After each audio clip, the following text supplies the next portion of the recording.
choosing a transducer. The typical frequencies that we work with clinically are in the 2.5 to 6 megahertz range. If we're doing something very superficial like thyroid or testicle, we can go up to higher frequencies because, again, we don't need the extra penetration. And as we mentioned earlier, some research applications use frequencies way on up there if they only need to look at the first couple of millimeters of the skin. As we said, lower frequency transducers get better penetration, so those are the ones we generally need to use for adult abdominal work or obstetrical work or our larger patients. Higher frequency transducers, if we don't need that extra penetration, we can take advantage of the better resolution for things that are close to the surface. The other thing to think about is the footprint of the transducer.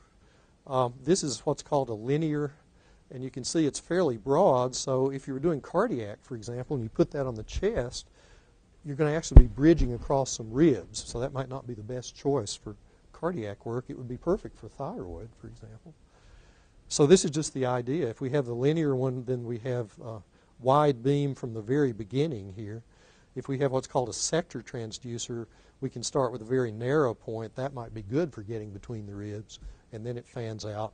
And then this is the curved linear or curved array, and this is great for obstetrical studies where we're actually able to get a very broad field of view, but pretty good information right up to the point of contact with the skin surface. So again, this is the pattern you'd expect from this transducer. Here's a sector transducer with that very narrow initial beam width, and here's the curved array that radiates out in a nice wide arc. The other thing to notice is there is usually a marker of some kind on the transducer, a little raised ridge or something, and that helps you stay oriented because that mark will always represent the same side of the screen. It's actually, the convention is different in cardiology from general abdominal. One uses one's the convention and one uses the other. But just be aware that one side of almost any transducer is going to have something that gives away the marker that's going to correspond to a mark on the screen.